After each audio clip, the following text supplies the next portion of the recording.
Right. Hello everybody, it's John and Glyn again. Hello. Hello. And today we are on Glyn's Drive, which is in Steepland. We're not in Lincolnshire anymore. Just going to flip the camera. So, the reason we're looking at this is Glyn had some damp.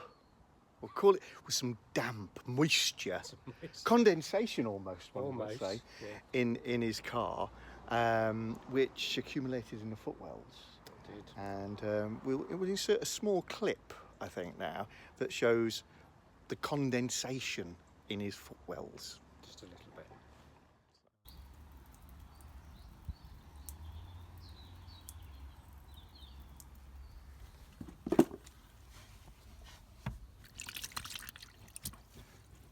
It's a good half-inch. Up here, it's wet. Here, wet. It's wet. It's dry there. It's wet. It's dry there.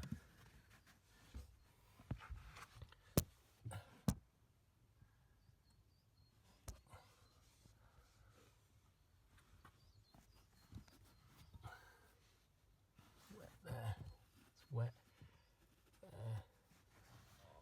So this is the interior of Glyn's car, which is currently dry, I believe. Hang on, let's just check. It is dry. This is dry, so this is a good day. So, would you care to reveal the story behind why, because we've just seen the video of you spooning, this is a grown man spooning his car dry. I've heard that, just that sure sounds that really sounds- bad. But how the hell did you get to that situation? What went on? So, bought this car Yeah. in May of last year, brand new, straight out of the wrapper. Mm-hmm. No one had ever even been in it. No. Had a funny smell, which was new apparently. Newness. So People often say they love the smell of newness and you didn't like it. I'm not used to it. So yeah, bought this car, which is the newer model because it hasn't got the bumper stickers on the side. Yeah, I'll show you the got lovely the- exterior. And it's the same one if you've seen the advert for the Citroen Cactus. It's this, can you still hear me? I can still hear you. It's like the one you see on TV, so you can have a look at the TV advert. So, before Christmas, everything was fine. And then one day I came into the car and it was a bit damp down here, Yes. as seen in video, when I was wringing out the mat. So basically, water was getting in and the car was parked on the drive as it is exactly now. And it's always been like this. So first thing I did was go on YouTube and I couldn't find anything No. to do with this. So I took it to the man, the clever man in the garage, Yeah. who said, "Not a problem, sir, we'll have a look at it." And gave me a courtesy car. I don't know if that was a good thing or not. But they gave me a courtesy car. And they had the car for 24 hours and they said, "We think we fixed it, sir." I said, "Okay." So took the courtesy car back. "What was it?" "Well, we think water was getting in underneath." And I was like, "Okay." And carpets still felt a little bit damp. And I said, "The carpets feel a bit damp." And he said- Moisture again, condensation. He said, "Yeah, well, we've taken them all out and we've dried them, so we think we fixed the problem. Take it away and see what happens, because it has been raining a lot lately." Yeah. So okay, took it away, and we had a lot of bad weather, and literally 2 days later, pouring with rain, and the car was full of water again. So I rang them up, and they suggested that maybe I park the car the other way around.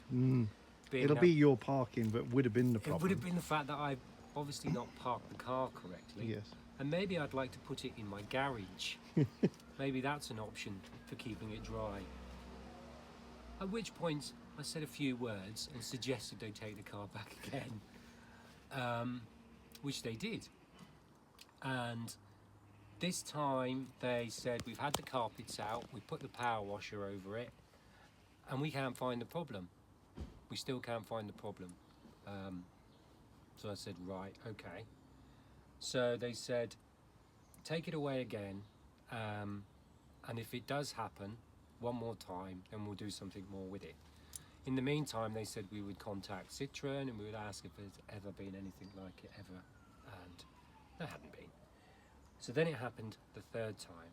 Now this time, I suggested that they would be keeping the car for as long as necessary.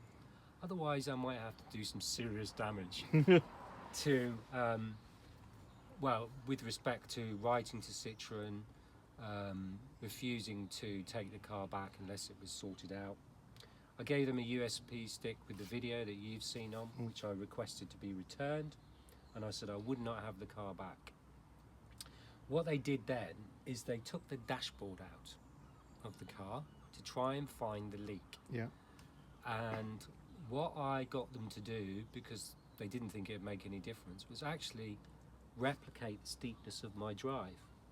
So put the car at the same angle as the drive and basically power wash over the top of the car to see if they could locate the leak.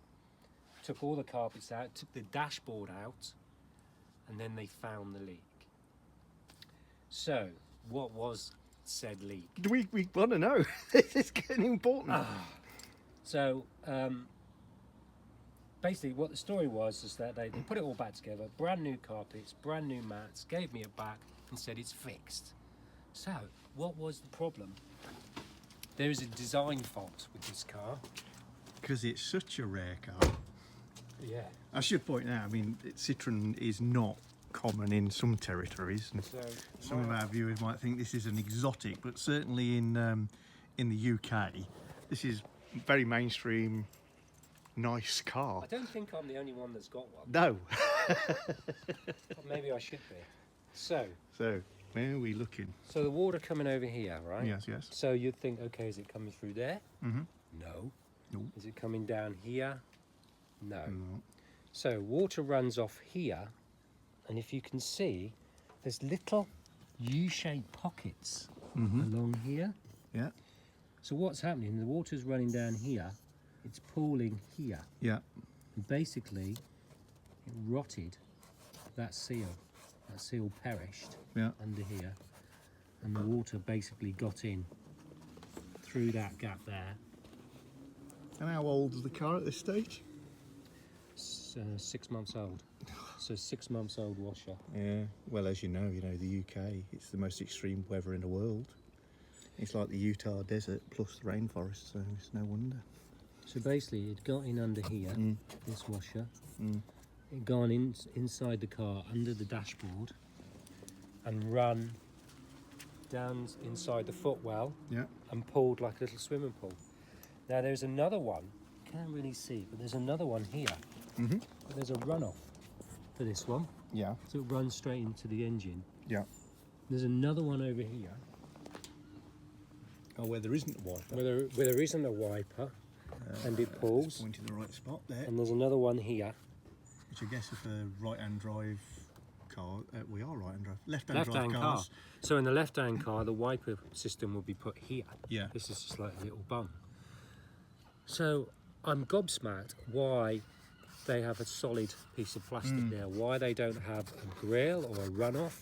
So basically it pools. So obviously if the car's sat overnight, water's pooling, until you basically drive uphill, it stays there.